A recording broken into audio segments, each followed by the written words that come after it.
Okay, good evening, everybody. Thank you for sticking around. So if you're still here at this point in time, clearly you must be really into AI. So I'll have some rewards for you. So there'll even be 2 formulas, I think, and some graphs and some numbers. So I hope you'll enjoy those. Let's see if this works.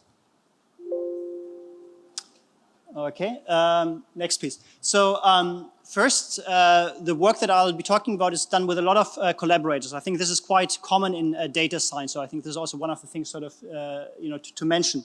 The gentleman up there is a research associate in my team, so he's done the most of the actual data analysis team, but then there are a lot of other people involved. A lot of them are domain experts. So this particular talk will be about mapping poverty, and I'm not a sociologist, I don't know about poverty, but many people, for example, in UNICEF know about these topics. And then there are other people from a startup in Philippines who know more about the Philippine context of this. Next. Great. Okay, so now I can get my step counts up. Next.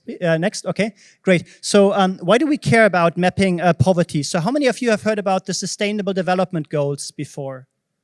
Okay, about half, maybe slightly more than sort of half, right? So this is a set of big, ambitious goals that the UN defined in 2015, sort of to outline the global development goals, as the name implies, until 2030. And there's 17 goals, and I invite you to have a look at them later if you're not familiar with them yet. And the first one is about poverty, right? And so, but how do you measure progress against these goals if you don't even know how to measure poverty, right? And then another reason to measure poverty is that it helps to plan better poverty reduction interventions. So this is typically where the World Bank and other big organizations would step in. And then last but not least, once you have decided to run such an intervention, you'd like to actually see how well was it successful, right? And for this, you need measures for measuring the impact of your intervention, ideally in near real time. Next slide, please. Okay, so why is there a need for machine learning or AI in this field? Why are traditional data collection methods inadequate? So if you look at the sort of first numbers that I put sort of up there, so that for the majority of population in sub-Saharan Africa, any data available on poverty is actually pre-2015, so before the Sustainable Development Goals were even defined. And there are even places where there's no data from the last 10 years, right? So if you don't have data for the last 10 years, how can you monitor progress, or how can you actually, plan interventions, sort of? So then often the data that is available is not available at a small sort of spatial granulation, sort of. So you don't want to plan an intervention for the whole country, but you want to identify villages that are in most need.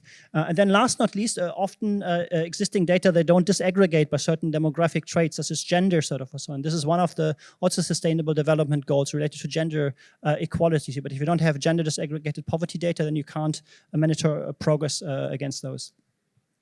Oh, sorry. One more. Next. There's one more point here, exactly. So existing solutions are not developed by us, sort of. Also look at satellite data, sort of. So from space, you can often get a clue about economic development, and I'll have some examples later. Next. And now the innovation that I'll mention about in this talk is mostly on the data side, sort of. So what we use for our data combined with the satellite data is data from Facebook's advertising platform that's publicly accessible. Next slide, please. Okay, and next, sorry, so, okay. So here you see 2 examples about satellite data. In this case, is from Doha, just to illustrate, sort of also what you could sort of learn about poverty, right? Sort of individually, you'd imagine that people living here on the left are probably not as well off as people living there on the right, right? So for example, the cars parked out here look like trucks or lorries, right? Sort of, so that's not your typical, car. The roof type is very simple, right? Whereas here on the right, you have sort of, greenery around, and you even have a pool, right? So ideally, you'd like to sort of train your machine to automatically detect such features from a satellite imagery. Next, please. So now, the way this works is traditionally, maybe 15 years ago, you would have had to do this sort of by hand. Now, sort of thanks to deep learning, there are ways where you would use existing networks and then fine-tune them. In this case, looking at nightlight satellite imagery. Basically, you sort of you teach your machine to identify features that are predictive of night lights, which are then in turn again predictive of poverty, sort of or so. And so this then leads to sort of like a vector for each location in terms of visual features. Next, please. And so in the end, so using this, you're left with a sort of fairly high-dimensional vector that's not easily interpretable. Now, next, please. So now what we bring sort of to the table, so this on the left is already sort of done, is data from Facebook's advertising platform. So this is publicly accessible. So if you haven't seen this before, I invite you to later go and play with it yourself. Just search for like Facebook's advertising platform. So in this particular case, I'm about to launch an advertising campaign targeting people in a particular part of Doha. Next, please. Particular age range. Next. Gender. In this case, just men. Even men from a particular migration background. So now I'm only looking at men who used to live in India or Nepal before. Next. And to use a particular device type. In this case, it's Android rather than iOS sort of device. Typically, Android devices are cheaper than iOS, right? And then before I launch my advertising campaign, Facebook provides me or anybody in the world with an estimate of how many people match these targeting criteria, right? And so if you do this a lot of time, across geography, you get insights into where people use high-end devices or low-end devices and how that relates to poverty. Next, please. So this is all sort of on the feature side. Now, for you to train your model, you need sort of ground truth data. In this case, it comes from a survey that's administered by USAID. It's called the Demographic and Health Survey. Next, please. We do this in the setting of the Philippines, where they have data for about 1,200 clusters. So each cluster is a set of 40 households. Next. So there are different definitions of poverty, and so in this particular case, it's based on asset ownership. Basically, there's a survey that asks, do you have a fridge? Do you have a mobile phone? Do you have electricity, and then based on this, they come up with a single one-dimensional score. Next, please, Next. So they come up with a one-dimensional wealth index. And now, taking this to the machine learning, this is sort of now this now becomes the value that we'd like to predict. So given a location, we would like to predict this wealth index. Next. One of the things I think is also useful in these sort of words is to first look at your data. How good is it, right? And so in this case, we actually try to come up with an upper bound of how good any method out there could perform, because there's some noise in the data. So next, please. One sort of noise to the data is introduced to the sampling, so just basically, it's not an exhaustive enumeration, it's just sort of based on a sample that introduces some noise. And then more importantly, they all, to respect anonymity, they also perturb, or privacy rather, so they perturb the locations, so. And then next. And so I'll go a bit fast here, but basically this shows that there's a certain upper bound. So R squared is one measure of model fit, and there's a certain upper bound that no method out there in the world would likely surpass. So this is so what you should compare the numbers against that you see. Okay, next.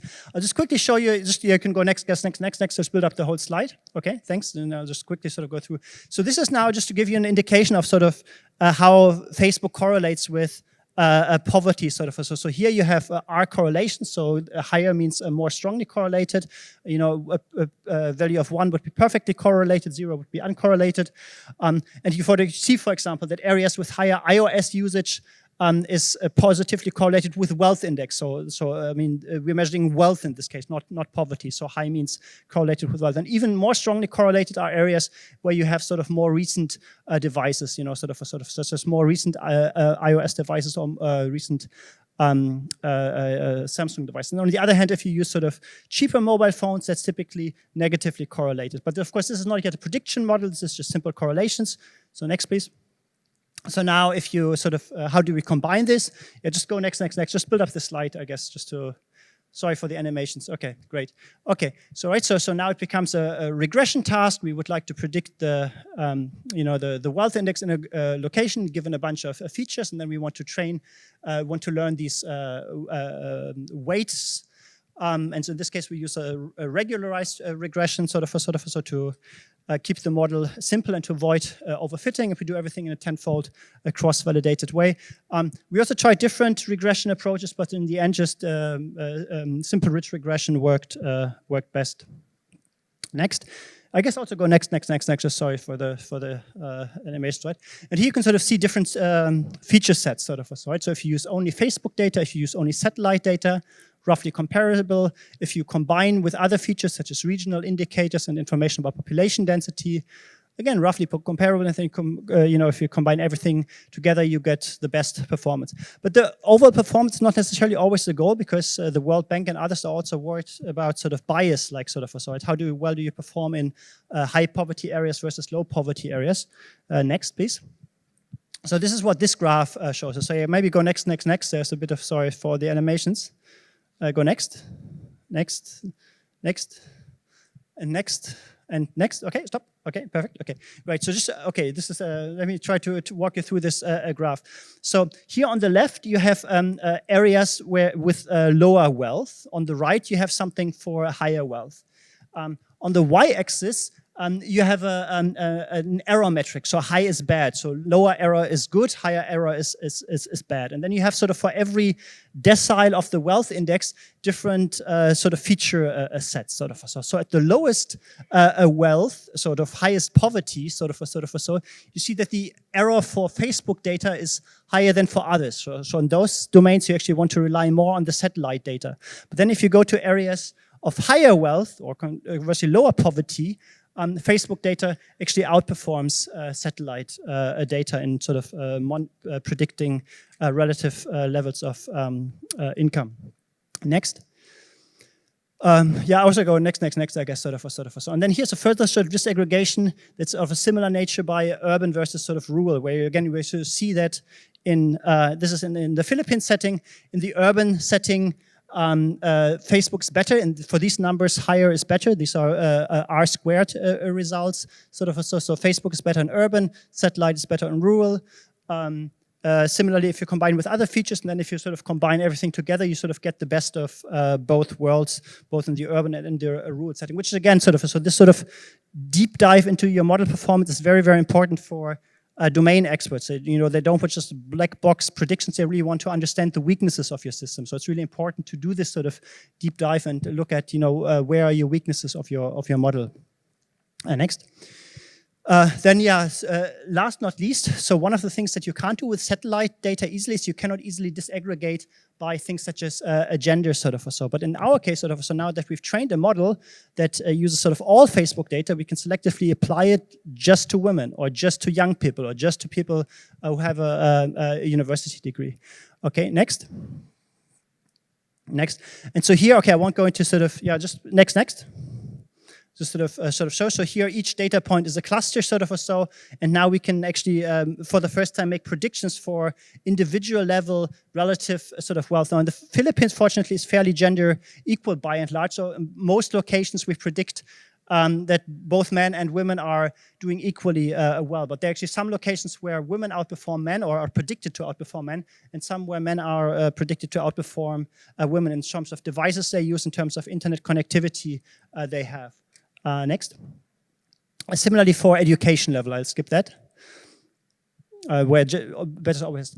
So summary, let me skip. I want to step one next. I'll skip. So what's really important in this domain, though, is to have impact not just on the academic side, but to sort of real life impact is the community building and the partnership sort of. So here we were glad that earlier this year we jointly organized an event at the ITU AI for Good Global Summit. So it's a great event held every year in Geneva, where the World Bank was one of the partners. So now we're trying to partner more with them in sort of deploying some of these methods for planning poverty reduction interventions. Next.